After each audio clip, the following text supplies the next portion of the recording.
মিথ্যা বলা সওয়াব, 3 জায়গায় মিথ্যা বলা সওয়াব, সত্য না বলিয়া মিথ্যা বললে অনেক সওয়াব। আল্লাহ, 3 জায়গায় মিথ্যা বলবেন, কোনো গুনাহ হবে না। দুনিয়ার কোন মুফতি আপনাকে বলবে না যে আপনার গুনাহ হবে, বরং বলবে যে খুব সহজ। কি কি 3 জায়গা?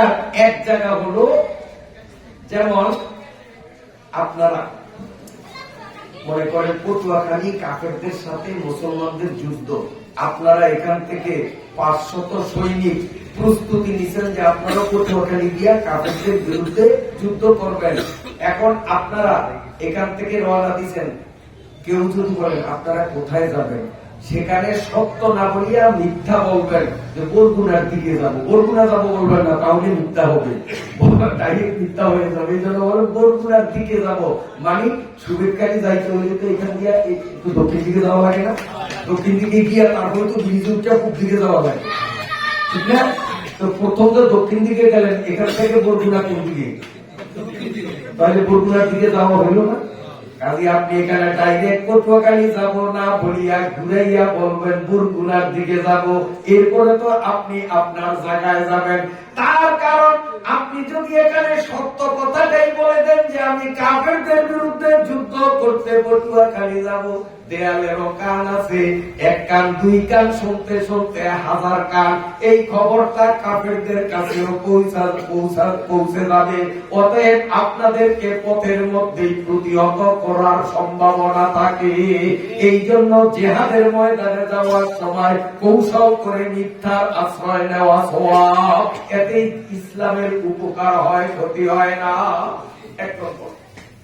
2 নম্বর, 2 জন মানুষের মধ্যে বিবাদ, মনে করেন হাবিব ভাই আর এই হুজুর, 2 জনে আসলে কিন্তু মহব্বত আছে। আমি এক্সাম্পল দিলাম, কাল্পনিক 2 জন সাপ বেশি, 2 জনের মধ্যে খুব ঝগড়া।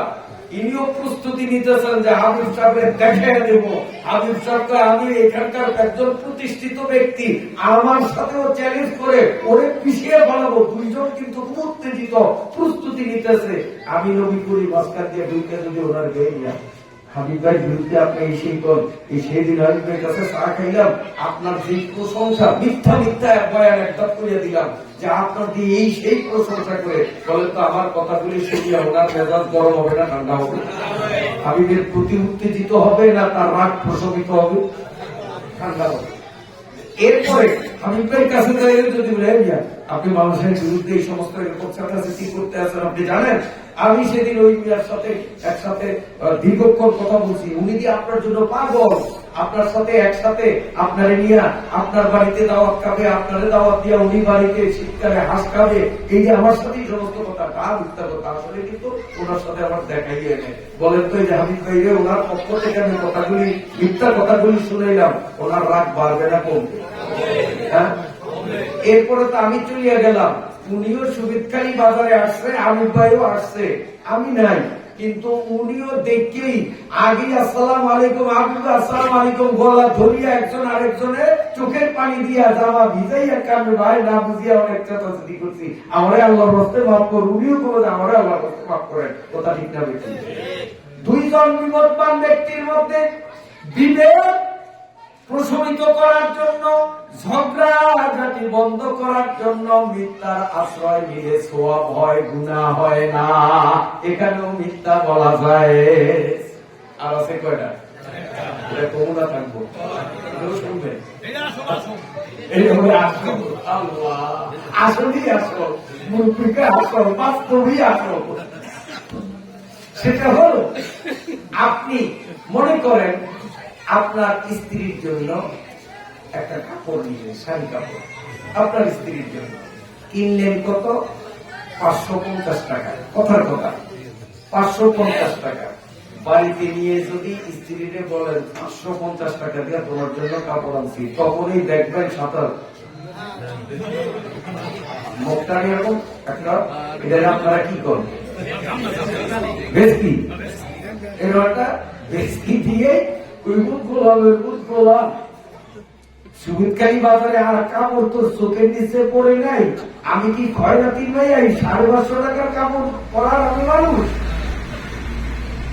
আর যদি আপনি সত্য কথা না বলিয়া সেখানে মিথ্যা কথা বলেন, এই দেখো 1250 টাকা দিয়ে আনছি, তাও দোকানদারের সাসায়া পোসায়া দুলাভাই বলায়া দোকানদার দিতে চায় না, এরা কিন্তু 2500 টাকার নিচে বেছে না, অনেক কষ্ট করিয়া 1250 বসাইছি তারে।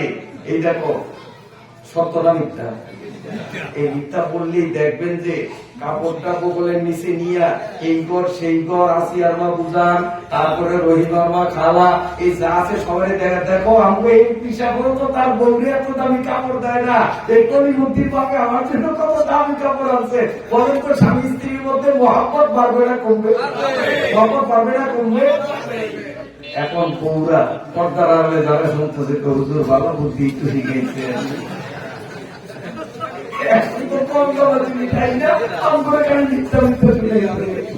আমি মায়েদেরকে বলবো তোমরা দাম জিজ্ঞেস করবো কেন? তোমার স্বামীর চয়েসই তোমার চয়েস। তুমি কাপড় পরলে তোমাকে ভালো দেখাইবে, তোমার স্বামীর চোখে যেই কাপড় পছন্দ হয়েছে সেটাই তোমার পছন্দ, তার দাম যাই হোক না কেন, এখানে দাম জানতে তুমি যাবা কেন? ঠিক না?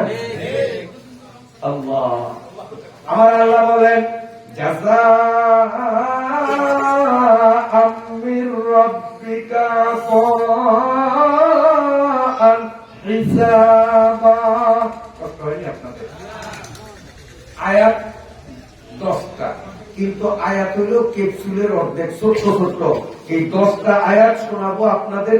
আমি বলছি আমি শুরু করলাম 31 থেকে, এখন 31, 32, 33, 34, 35, 36 চলতে আছে।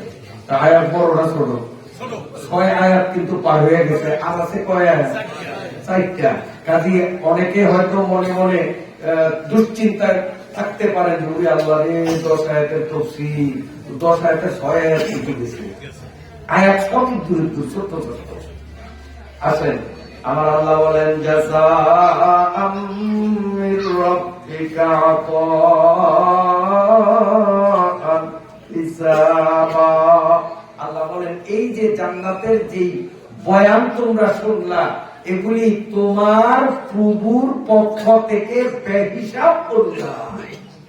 তুমি আমল করছো হিসাব করা এর দূর, কিন্তু আমি আল্লাহ দিব বেহিসাব। এই আমার অনুদানের সাথে তোমার আমলের কোন তুলনাই হয় না। তুমি অল্প আমল করবা, তোমাকে বেহিসাব আমি জান্নাতের মধ্যে দেব। রাব্বিস সামাওয়াতি ওয়াল আরদি ওয়া মা বাইনাহুমার রাহমানি লা ইয়ামলিকুনা মিনহু খিতাবা। আল্লাহ রাব্বুল আলামিন বলেন, ও দুনিয়ার আমার বান্দারা বান্দিরা, আমি কে আমারে একটু চিন, আমি কত বড় ক্ষমতার অধিকারী।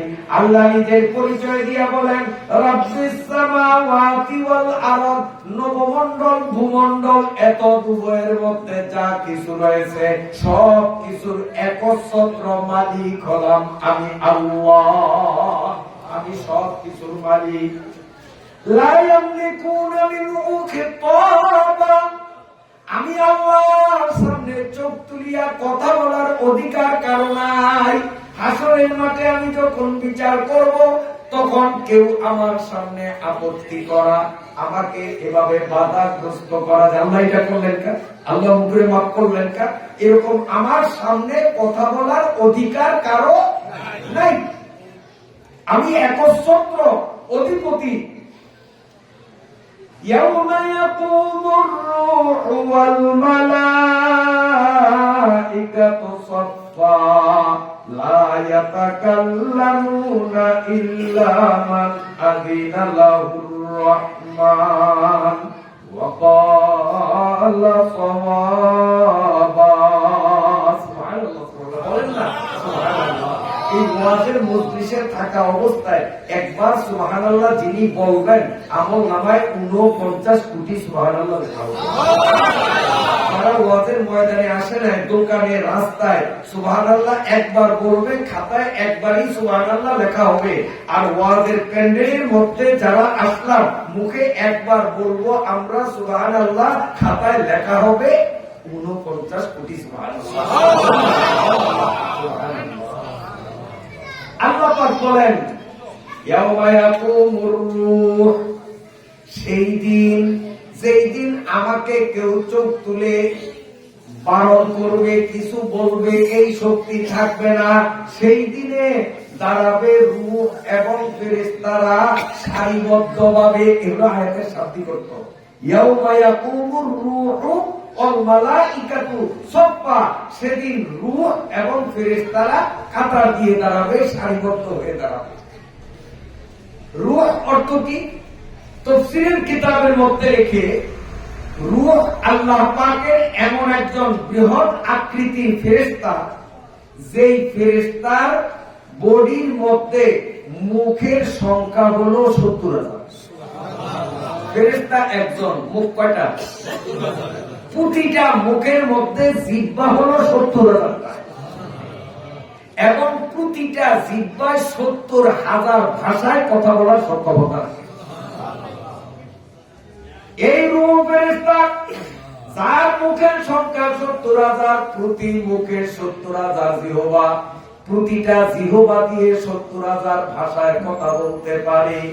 এই জিহ্বা গুলো দিয়ে প্রতিনিয়ত 24 ঘন্টা মাওলানা পাকের জিকিরে মগ্ন থাকে।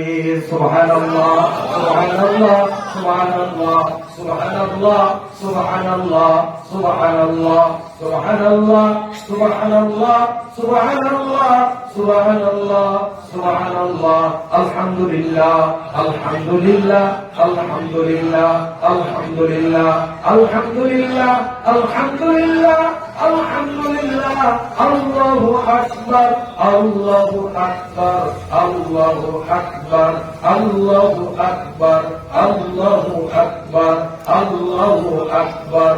এইভাবে জিকির করতে থাকে প্রতিটা জিহ্বা দিয়া প্রতিনিয়ত। এখন বলেন তো রূহ কোন দরবারের মুরিদ? শশিনা কথা কয় না, বুঝানি সর্বনাই। আমরা তো জিকির দিয়ে দিছি দরবারের সাথে যারা সম্পর্ক তাদের জন্য। যারা কোনো দরবারের মুরিদ না, তারা আমি তো মুরিদ না, আমি জিকির কেন করবো? তাহলে রূহ ফেরেশতা কোন দরবারের মুরিদ? উনি জিকির করেন কেন? জিকিরের জন্য কোন দরবারে হাত দেওয়া শর্ত নয়। আল্লাহকে যে মানে, আল্লাহকে যে বিশ্বাস করে, সেই জিকির করতে হবে। পীরের মুরিদ হোক বা না হোক, জিকির সবার জন্য বাধ্যতামূলক। ঠিক আছে আমার ভাইরা বাবাজিরা? এই রূহ ফেরেশতার আকৃতিটা কেমন? রূহ ফেরেশতার আকৃতিটা তাফসীরের কিতাবের মধ্যে রেখে, এই রূহ ফেরেশতা যদি হা করে একটা মুখ বলছিলাম কয়টা? এই 70,000 মুখের যে কোনো একটা মুখ আমার দিকে তাকান, এইভাবে যে হা করে, তো আল্লাহ পাকের যত ফেরেশতা আছে সব ফেরেশতা যদি ওনার মুখের ভিতরে ঠেলে ঠেলে দেওয়া হয়, ওনার মুখটা ভরবে না। একটা মুখ এত বড়, এইরকম বিশাল বিশাল মুখের সংখ্যা হলো 70,000। আমার ভাইরা বাবাজিরা, এই রূহ ফেরেশতা তার এতগুলো জিহ্বা দিয়ে 24 ঘন্টা মাওলানা পাকের জিকির করে, আর প্রতিটা জিকির উচ্চারিত হইবার সাথে সাথে একজন নতুন ফেরেশতা তৈরি হয়। এমন পর্যন্ত এইভাবে ফেরেশতা তৈরি হবে। এই সব ফেরেশতাদেরকে একত্রিত করে হযরতের রূহ ফেরেশতার মুখে যদি দেওয়া হয়, কেবল একটা মুখ ভরবে না। সুবহানাল্লাহ। ইয়াউমা ইয়াকুমুর রূহু ওয়াল মালাইকাতু সাফফা। আমার আল্লাহ বলেন, সেদিন কিয়ামতের ময়দানে আমি আল্লাহর ইজলাসের সামনে দুইটা কাতার, এক কাতারে থাকবে সমস্ত ফেরেশতারা, আর আরেক কাতারে একা থাকবেন রূহ নামক ফেরেশতা। সব ফেরেশতারা মিলে যতটুকুন জায়গা জুড়বে, একা রূহ ফেরেশতা উনি ততটুকুন জায়গা নিবে। তাহলে একা রূহ ফেরেশতা কত বড়? আল্লাহর অন্যান্য ফেরেশতাদের একজনের পরিচয় দিলাম। জিবরিলের মনে আছে তার শরীর কত বড়, 600 পাকার একটা পাকা, মেলার মতো জায়গা পৃথিবীতে নাই। আল্লাহ রাব্বুল আলামিনের আরেকজন ফেরেশতা যার নাম হলো ইসরাফিল। এই ইসরাফিল ফেরেশতার নিজস্ব দেহটা এত বড়, বঙ্গোপসাগর, ভারত সাগর, লোহিত সাগর, এক কথায় পৃথিবীর যত সাগর, মহাসাগর, নদ নদী, খাল বিল, হ্রদ, টিউবওয়েল, পুকুর, পুষ্করিণীর যত পানি, সমস্ত পৃথিবীর পানিগুলি একাত্র করিয়া হযরতে ইসরাফিল ফেরেশতার মাথায় যদি ঢেলে দেওয়া হয়, ইসরাফিল ফেরেশতার মাথার 4 ভাগের 1 ভাগও ভিজবে না। এত বিশাল বিশাল আকৃতির ফেরেশতারা এক কাতারে দাঁড়াবেন, আর একা রূপ ফেরেশতা এত বড়, তিনি একা এক কাতারে থাকবেন। পিছনের কাতারে সবাই মিলে যতটুকু জায়গা নিছে, একা রূপ ফেরেশতাই কতটুকু জায়গা নিবে। ইয়াউমা ইয়াকুমুর রূহু ওয়াল মালাইকাতু সাফফা। আল্লাহ বলেন সেদিন রূহ ফেরেশতা ও অন্যান্য ফেরেশতা দুইটা কাতার দিয়ে দাঁড়াবে। লা ইয়াতাকাল্লামুনা ইল্লা মান আদিনা লাহুর রহমান ওয়া ক্বালা সাওয়াবা। পরওয়ারদিগার আলম আল্লাহ রাব্বুল আলামিন বলেন সেদিন আমি আল্লাহর দরবারে কারো কথা বলার সাহস হবে না, শক্তি হবে না। ইল্লা মান আযিনা লাহুর রহমান, আমি দয়াময় আল্লাহ দয়া করে মায়া করে যাকে কথা বলার অনুমতি দিব, কেবলমাত্র সে কথা বলবে। এবার আল্লাহ কারে অনুমতি দিবেন? আল্লাহ রাব্বুল আলামিন প্রথম অনুমতি দিবেন জনাবে মুহাম্মদুর রাসূলুল্লাহ সাল্লাল্লাহু আলাইহি ওয়াসাল্লামকে। সাউতুতা ওয়াসফাতু সাফা, আল্লাহ বলবেন মুহাম্মদ সিজদায় পড়িয়া কেন কাঁদেন, কার জন্য কাঁদেন, অত কান্নাকাটি করা লাগবে না, মাথা উঠান, আপনি সুপারিশ করেন। আপনি সুপারিশ করতে দেরি, আমি আল্লাহ কবুল করতে দেরি করব না। এক নম্বরে নবী মুহাম্মদুর রাসূলুল্লাহ সাল্লাল্লাহু আলাইহি ওয়াসাল্লামকে সুপারিশের অনুমতি দিবেন যে সমস্ত মানুষগুলো নবী মুহাম্মদুর রাসূলুল্লাহ বলুন সাল্লাল্লাহু আলাইহি ওয়াসাল্লামকে নবী বলে বিশ্বাস করেছে, নবীর আদর্শকে মনে প্রাণে বরণ করেছে, কেবলমাত্র তাদের সপক্ষে নবী আল্লাহর কাছে সুপারিশ করবে। 2 নম্বরে আল্লাহ অনুমতি দিবেন মা।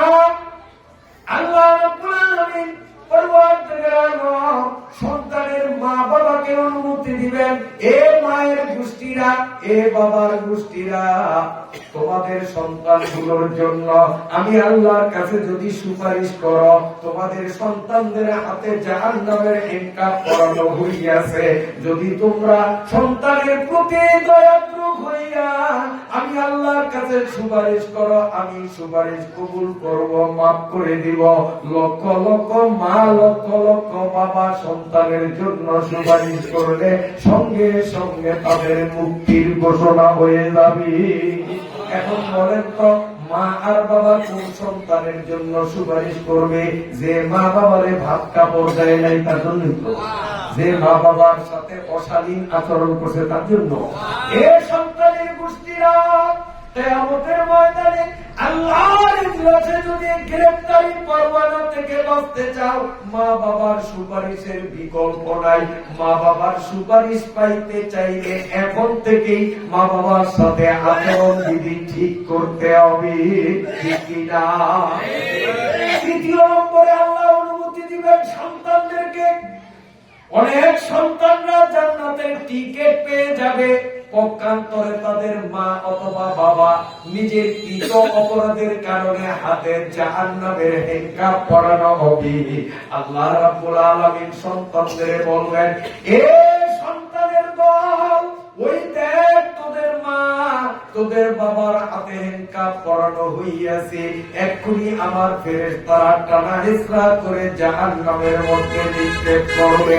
ওয়াসিফাল্লাযীনা কাফারু ইলা জাহান্নামা যুমারা, আমার ফেরেশতা কর্তৃক টানা হিজরার মাধ্যমে তারা জাহান্নামের গহীন কূপে নিক্ষিপ্ত হয়ে যাবে। মা বাবার জন্য দয়া করিয়া যদি সুপারিশ করতে মন চায় করো, সন্তান যদি বাবার জন্য সুপারিশ করে আমি আল্লাহ মাফ করে দেব। সুবহানাল্লাহ। এখন আপনারা বলবেন, যেই বাবা সন্তানরে ঠকায়, আপনাদের দেশে নাই, আপনি বলেন কেমন? হজ করতে যাবে চিন্তা করে এত দূরের সফর, জিন্দা আসি না মুদ্রা আসি, কামদা গিবনে গোপনে গোপনে রেজিস্ট্রি অফিসে যাইয়া সব সম্পত্তি পোলার নামে লেখা দেয়, মেয়েদেরকে বঞ্চিত করে।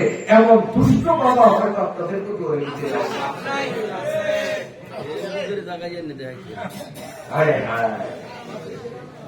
আফসোস আফসোস, মান কাতা মিরাসা কি সহিয়ারিস, মান কাতা মিরাসা কি কাতা আল্লাহু মিরাসাহু মিনাল জান্নাহ। যারা এই পৃথিবীতে ওয়ারিসদেরকে বঞ্চিত করবে, আল্লাহ তাআলা তাকে জান্নাতের সম্পত্তি থেকে বঞ্চিত করবে। ওয়ারিস ঠকানো সাংঘাতিক ব্যাপার। এখন বাবা যদি মেয়েকে এইভাবে ঠকায়, ওই মেয়ে কি বাবার জন্য সেদিন সুপারিশ করবে? বরং বলবে যে আল্লাহ এত দেরিতে আরো আগে নেওয়া দরকার ছিল। এই জন্য সন্তান বাবার হক আদায় করতে হবে, বাবারও সন্তানের হক আদায় করতে হবে, নইলে সেদিন কিন্তু সুপারিশ খুব ভাগ্যে জুড়বে না। আল্লাহ রাব্বুল আলামিন তারপরে অনুমতি দিবেন আলেমদেরকে, ও ইমাম, ও মুয়াজ্জিন, এই মাদ্রাসার হুজুর, হাসরের ময়দানে লক্ষ লক্ষ কোটি কোটি মানুষের হাতে ইনকাম করানো হইয়াছে। ফেরেশতারা রওনা দেওয়ার আগে যদি আপনাদের মন চায় কারো বেলায় সুপারিশ করতে, আমি আল্লাহর কাছে সুপারিশ করুন, আমি মাফ করে দিব। তখন এই সুবিরখালী জামে মসজিদের ইমাম সাহেব তাকে আল্লাহ ওই সমীরুদ্দি আমার কত চা খাওয়াইছে, মাঝে মধ্যে শীতকালে দাওয়াত দিয়া গরম পিঠা খাওয়াইছে বাসায় নিয়া, হায় হায় তার হাতে হিংসাব, সে তার জন্য মায়া লাগবে, সুপারিশ করবে কি করবে না? করবে কি করবে না? তো কার জন্য করবে? এই আলেমকে যে মহাব্বত করছে, আলেমকে যে ভালোবাসছে, আলেমের সাথে হাদিয়া তওবা সৌজন্যমূলক এই ধরনের আচরণ করছে, তার জন্যই তো সুপারিশ করবে না। যারা আলেমদেরকে দেখলেই চক্ষু পিছিয়ে ওঠে, যারা আলেমদেরকে বলে যে হুজুররাই দেশটারে খাইছে, আসলে হুজুররা খাইছে? কত পাজি পাজি, কত বেহাঙ্গাম বেয়াদব। আচ্ছা, স্বাধীনের পর থেকে আমার বুঝ হওয়ার পরে হাতে গোনা 2-4 শুধু চেয়ারম্যান দেখছি হুজুর, 2-4 সারা বাংলাদেশে হাতে গোনা।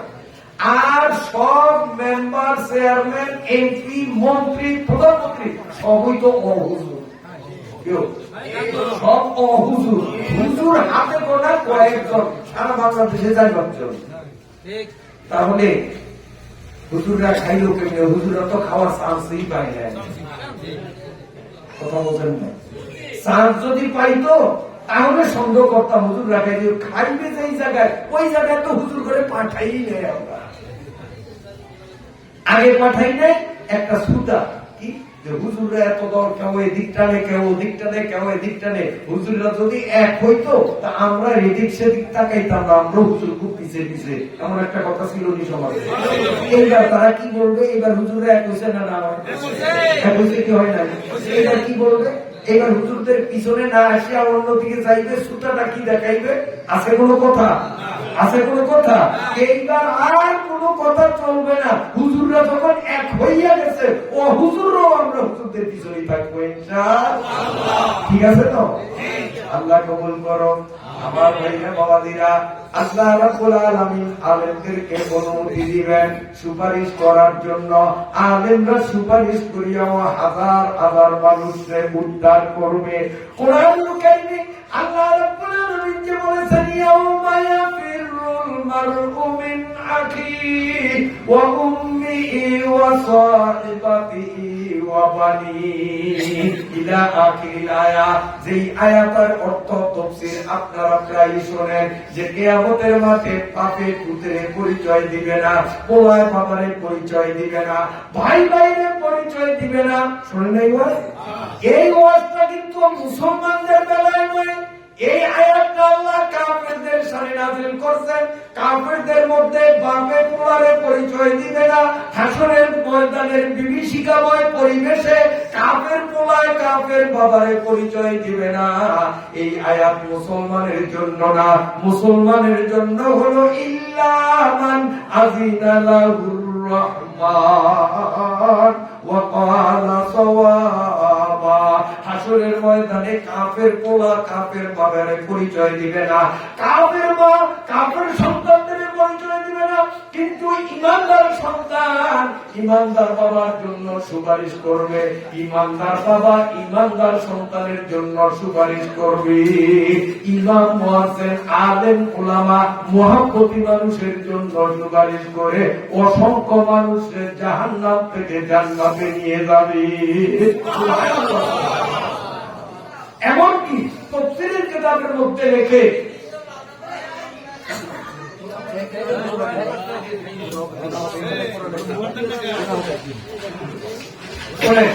আচ্ছা আপনাদের কষ্ট হয় প্রায় শেষের দিকে ইনশাআল্লাহ 10 আয়াত আপনাদের শোনাবো, 31 থেকে 40। এখন 38-এর মাথায় আমরা আছি, আর আছে কয় আয়াত? সন্ধান না থাকবে বলবো সেই 2 আয়াত ইনশাআল্লাহ কয়েক মিনিটের মধ্যে ইনশাআল্লাহ শেষ করছে। আল্লাহ আল্লাহ। তাফসীরের কিতাবে লেখে শুনেন, সন্তান আলেম এরা আল্লাহর কাছে সুপারিশ করবে। কিভাবে করবে? একটা বর্ণনায় আছে যে এই আলেমরা ওই মানুষগুলোর দিকে তাকাইতে থাকবে যেই মানুষগুলো জান্নাতের টিকিট পেয়ে সরাসরি পুলসিরাত পার হয়ে জান্নাতে যায়, কাতার দিয়ে যায়, সবাই মুখের দিকে চাইতে আছে। যাইতে যাইতে একদল দোজখে যাবে আর একদল জান্নাতে যাবে। পুরা হাসরের ময়দান খালি, শুধুমাত্র হুজুররা থাকবে, তালবেইলরা থাকবে, আর কোন মানুষ থাকবে না। আর একজন থাকবেন, তার কথা পরে বলবো। গোটা ময়দান খালি, ময়দানের মধ্যে মাত্র কিছু সংখ্যক আলেম তালেবেলেমদেরকে দেখা যাবে, প্রত্যেকের হাতে জান্নাতের টিকিট। আল্লাহ সবকিছু জানেন, তারপরেও বলবেন এ হাফেজ সাহেবরা, এ মাওলানা সাহেবরা, এ পীর সাহেবরা, কোটি কোটি মানুষ জান্নাতে গেল, কোটি কোটি মানুষ জাহান্নামে গেল, আপনাদের হাতে জান্নাতের টিকিট থাকা সত্ত্বেও কেন কাতার দিয়ে জান্নাতে গেলেন না? কি চাই আসরের ময়দানে এখনো কেন? তখন তালেবে ইলমরা, হাফেজে কোরআনরা, মাওলানা সাহেবরা আল্লাহর কাছে ফরিয়াদ জানাইবে, ও আল্লাহ, ও আল্লাহ, আমি গরিবের ছেলে, বাবা দিন মজুর ছিল, ইচ্ছা করলে আমাকে দিয়ে সুবেদকারী বাজারে পান দোকান দিয়ে ব্যবসায় লাগাইতে পারতেন, তা না করে দারুল উলুম হাফিজিয়া মাদ্রাসায় ভর্তি করিয়া আমারে কত কষ্ট করে বেতন দিয়ে হাফেজ বানাইছে। ও আল্লাহ, যত মানুষ জান্নাতে গেল এক এক করিয়া প্রত্যেকের মুখের দিকে তাকাইলাম, কই আমার বাবার তো ওই কাতারে খুঁজিয়া পাই নাই, নিশ্চয়ই আমার বাবা হয়তো জাহান্নামে গেছে, আমার বাবা জাহান্নামে থাকবে আর আমি জান্নাতে যাব, তা হয় না, হয়তো বাবারে জাহান্নাম থেকে উঠাইয়া আমার হাতে অর্পণ করো, নইলে আমি এখনই জাহান্নামে লাফাইয়া পড়ব, বাবারে দেখাইয়া দিব তোমার রাইকা একা জান্নাতে যাই না। বলবে আবার কেউ বলবে, আমি সুবেদকারী মসজিদের ইমামতি করতাম, এই বাজারের অমুক, আমারে মনে প্রাণে মহব্বত করত, কত সময় হাদিয়া তোফা দিত, নিতে চাইতাম না, জোর করিয়া আমারে ধরাইয়া দিত। ও আল্লাহ, এই যে জান্নাতের দিকে যারা গেল, এক এক করে প্রত্যেকের মুখের দিকে তাকাইলাম, আমারে মহব্বত করত, সেই মানুষটারে তো খুঁজিয়া পাইলাম না, নিশ্চয়ই হয়তো জাহান্নামে গিয়েছে। ও আল্লাহ, দুনিয়াতে নিঃস্বার্থ ভাবে আমি আলেম হিসাবে আমারে মহব্বত করছে, আর সেই মানুষটারে জাহান্নামের আগুনে, জাহান্নামের বিষাক্ত সাপের মুখে পালাইয়া আমি নিমক হারামের মতো তোমার জান্নাতে যাব না। আল্লাহ হয়তো তারে মুক্তি দিয়া দাও, নইলে আমিও জাহান্নামে লাফ দিয়া তারে দেখাইব, তোমারে সারা জান্নাতে যাই না। এইভাবে তালেবে ইলমরা, হাফেজে কোরআনরা, আলেম ওলামারা যখন সুপারিশ করবে, আল্লাহ রাব্বুল আলামিন বলবেন, এ তালেবে ইলম, এ হাফেজে কোরআন, আমি আল্লাহ তোমাদেরকে অনুমতি দিয়া দিলাম, ইল্লা মান আযিনা লাহুর রহমান, আমি দয়াময় আল্লাহ তোমাদের অনুমতি দিলাম, মিষ্টি দাও, আমারে তালিকা দাও, যে যেই কয়জনের তালিকা দিবা আমি প্রত্যেকের জাহান্নাম থেকে উঠাইয়া তোমাদের হাতে দেব। সুবহানাল্লাহ।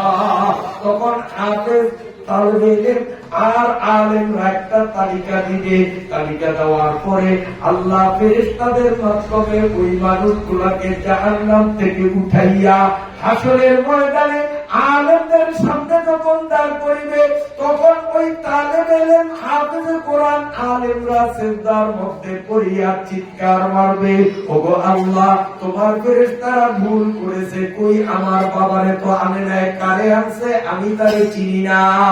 ইমাম সাহেব বলবে, আল্লাহ, আমারে যে মহব্বত করত আমি তার জন্য সুপারিশ করেছিলাম, কই তারে তো আনে নাই, এমন একজন আনছে যারে আমি চিনি না। আল্লাহ রাব্বুল আলামিন পরওয়ারদিগার আলম বলবেন, এ আলেমরা, এ হাফেজে কোরআনরা, এ তালেবে ইলমরা, জাহান্নামের বিষাক্ত সাপের কামড়ের প্রভাবে তাদের চেহারা বিবর্ণ হয়ে গেছে, জাহান্নামের ফেরেশতাদের প্রচন্ড মাইরে তাদের চেহারার রং কালার পরিবর্তন হইয়া গেছে, তাই তোমরা চিনো না। আল্লাহ রাব্বুল আলামিন একদল ফেরেশতারে ডাকিয়া বলবেন, নহরে হায়াত, জান্নাতের একটা স্রোতস্বিনী, একটা প্রবাহমান নদী, আল্লাহ বলবেন ওই নদীর থেকে বালতি ভরে পানি এনে এদের মাথার উপর ঢেলে দাও। যখন এই নহরে হায়াতের পানি এই কুসরি বিশ্রী মানুষগুলোর মাথায় ঢালিয়া দিবে, সঙ্গে সঙ্গে ওই পানির বরকতে এদের অরিজিনাল চেহারা ভাসিয়া উঠবে। তখন এই পোলায় বাবারে জড়াইয়া ধরবে, ইমাম সাহেব তারে জড়াইয়া ধরবে। ইল্লা মান আযিনা লাহুর রহমান ওয়া ক্বালা সাওয়াবা। আল্লাহ বলেন, এদের সুপারিশের অনুমতি দিলে যার তার বেলায় আমার কাছে সুপারিশ করবে না, ওয়া ক্বালা সাওয়াবা, সেদিন আমি আল্লাহর কাছে সুপারিশের কথা যথার্থভাবে বলবে, সঠিকভাবে বলবে। চোর, গুন্ডা, বদমাশ, আলেম বিদ্বেষী, ইসলামের দুশমন, এদের জন্য সুপারিশ করবে না। পরিষ্কার কথা দিলেন, শুধুমাত্র নিজস্ব লোক আর ইসলামকে যারা মহব্বত করে, আলেমদেরকে যারা মহব্বত করে, শুধুমাত্র তাদের জন্যই সুপারিশ করবে, আলেমরা অন্য কারোর জন্য করবে না। এটা আল্লাহই বলে দিলেন, যালিকাল ইয়াউমুল হক। আল্লাহ বলেন, এই যে কিয়ামত হবে এটা কিন্তু একেবারেই সত্য, কোন সন্দেহ নাই। কিয়ামতের ময়দানে আল্লাহর আদালতে আমাকে আপনাকে যে উঠতে হবে, যালিকাল ইয়াউমুল হক। আল্লাহ বলেন 100% সত্য, এতে কোনো সন্দেহ নাই। ফামান শাআ আত্তাখাযা ইলা রাব্বিহি মাআবা। আল্লাহ বলেন, হে দুনিয়ার নারী, পুরুষ, শিক্ষিত, মূর্খ, ব্যবসায়ী, চাকরিজীবী, আমি আল্লাহ তোমাদেরকে ক্লিয়ার শুনিয়ে দিলাম কিয়ামত কিন্তু সত্য। ফামান শাআ আত্তাখাযা ইলা রাব্বিহি মাআবা। এখন মন চাইলে আল্লাহর কাছে তোমাদের ঠিকানা বানাও, মন চাইলে আল্লাহর কাছে ঠিকানা না বানাইয়া জাহান্নামে তোমার ঠিকানা বানাও। তোমাকে আমি ক্ষমতা দিয়ে দিলাম, অধিকার দিয়ে দিলাম। ঠিকানা আমরা কারে বানাবো? ধরে বলেন কারে? আরো ধরে কর না। আল্লাহ খুশি হবে, আল্লাহরে আমরা ঠিকানা বানাবো। আর আল্লাহরে ঠিকানা বানাইতে হলে ইন্নালিল মুত্তাকিনা মাফাজা, মুত্তাকিনের কাতারে আসতে হবে। আর মুত্তাকিনের কাতারে আসতে হলে 5টা জিনিস লাগবে। সোজা কথা, ঠিক আছে? ইন্না আনজারনাকুম আযাবান করিবা। আল্লাহ বলেন, এই দুনিয়ার মানুষ, অতি সন্নিকটে আসবে কিয়ামত। মানে আখিরাতের তুলনায় দুনিয়ার সময়টা একেবারে ছোট। অতি সন্নিকটে আগমন করবে যে কিয়ামতের আযাব, এই আযাবের ভয় আমি তোমাদেরকে দিলাম কোরআনের, সত্য কোরআনের আয়াতের মাধ্যমে। ইয়াউমা ইয়ানজুরুল মারউ মা কদ্দামাত ইয়াদাহ। দুনিয়ার মানুষ যা করেছে ভালো মন্দ সেদিন সব কিছু নিজের সামনে দেখবে। যখন ইমানদার নেককার মুত্তাকিরা আমলনামা ডাইনে হাতে পাবে, তখন আনন্দে একজন আরেকজনকে বলবে, হা উমুকরাউ কিতাবিয়া, হা উমুকরাউ কিতাবিয়া। এই আমার আমলনামা দেখ, আমার আমলনামা দেখ। আমি সুবিদকালে ওয়াজে ছিলাম, ওই যে ভিডিও দেখা যায়। আমি টঙ্গীতে গেছিলাম, ওই যে ভিডিও দেখা যায়। আমি সরসিনা গেছিলাম, আমি উজানি গেছিলাম, আমি চরমোড়ায় গেছিলাম, ওই দেখ, সব দেখা যায়। একজন আরেকজনকে গর্ব করে বলবে, হা উমুকরাউ কিতাবিয়া, দেখ দেখ। আর নাফরমান যেগুলো 5 গুণে গুণান্বিত হবে না, মুত্তাকিনের কাতারে আসবে না, তাদের ব্যাপারে বলা হয়েছে। কষ্ট হয় আপনাদের? আয়াত শেষ। 40 নম্বর আয়াতের মাথায় আছি, শেষ মাথায় আছি। কয়েক মিনিটের মধ্যে আলোচনা ইতি ইনশাআল্লাহ হয়ে যাবে। কষ্ট হয়? বলবো? আল্লাহ আল্লাহ।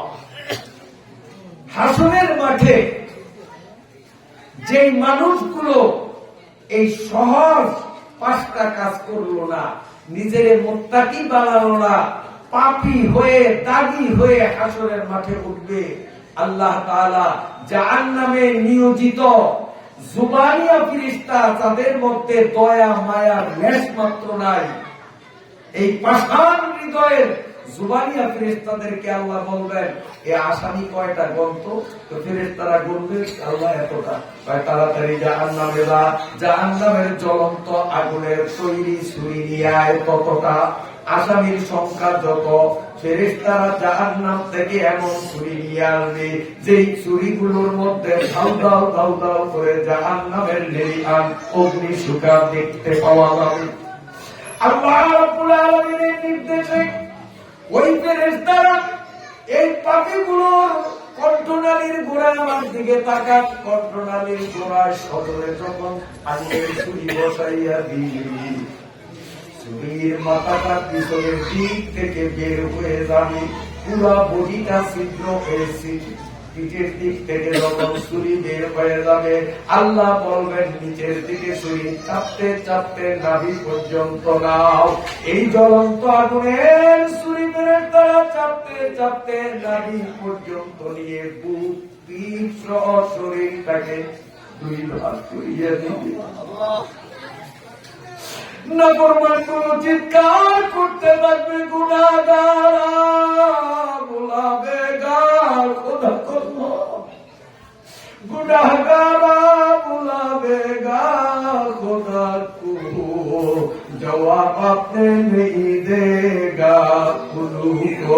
गुनाहगारদের বুকের মধ্যে ছুরি ঢুকাইয়া নিচের দিকে যখন চিরতে থাকবে, গুনাহগার গুলো আল্লাহ আল্লাহ বলিয়া চিৎকার মারবে। আল্লাহ বলবেন, এখন আমারে ডাকলে আমি ডাকে সাড়া দিব না। দুনিয়ায় তোরে 5 বেলা ডাকছি, আমার ডাকে সাড়া দাও নাই।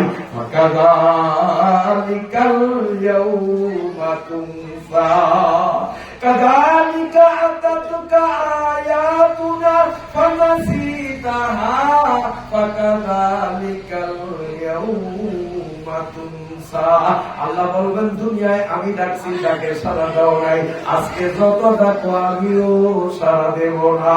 সম্পূর্ণ বুকার পিঠকারে সিরিয়া এই নির্দয় নিষ্ঠুর ফেরেশতারা এই নাফরমান গুলোর বাম হাতটারে খাপ করিয়া ধরবে আল্লাহ। এমন একটা মোড়ান দিবে কাজটা করিয়া হাতগুলো চূর্ণ হয়ে যাবে। এই ভাঙ্গা হাতটাকে বুকের ফাটল পথ দিয়া ধাক্কা মারিয়া পিছনের দিক থেকে বাহির করিয়া এই গুনাহগারের আমল নামাটা বাম হাতে দিয়া বলবে এবার আমল নামা পড়। তখন নাফরমানরা চিৎকার মারিয়া বলবে আল্লাহ আমাদের চোখ হইল সামনে, আমল নামা হইল পিছনে। আল্লাহ বুকের জ্বালা সহ্য হয় না, হাতের ব্যথা সহ্য হয় না, পিছনে চোখ নাই, আমল নামা কেমনে দেখবো? এই কথা বলতে না বলতে ওই নির্দয় নিষ্ঠুর জবানিয়া ফেরেশতারা এক হাত মাথার তালুতে আরেক হাত থুতনির নিচে দিয়ে ঘাটটারে এমন ভাবে মোড়াইয়া দিয়ে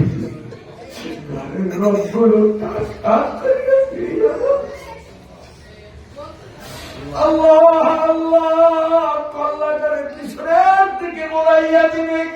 আর নাফরমান যখন তার আমল নামার মধ্যে পাপের সব ভিডিও গুলো দেখবে তখন আফসোস করে কি বলবে তাও আল্লাহ কোরআন শরীফের মধ্যে বলে দিয়েছেন। মালি হাযাল কিতাব লা ইউগাদিরু সাগীরাতাও ওয়ালা কাবীরাতাও ইল্লা আহসাহা। আহারে দুনিয়ায় বিশ্বাস করি নাই, এখন তো দেখি ছোট পাপ বড় পাপ যা করছি এখানে সব ভিডিও ধারণ করা। মালি হাযাল কিতাব লা ইউগাদিরু সাগীরাতাও ওয়ালা কাবীরাতান ইল্লা আহসাহা। আল্লাহ আল্লাহ তাআলা আমাকে আপনাকে আজকের এই কোরআনুল কারীমের তাফসীরের বরকতে এই ভয়াবহতা থেকে সুরক্ষা দান করেন। 5টা কাজ সম্পাদন করে খাঁটি মুত্তাকির অন্তর্ভুক্ত হওয়ার তৌফিক আল্লাহ আমাকেও দান করেন, আপনাদেরকেও দান করেন।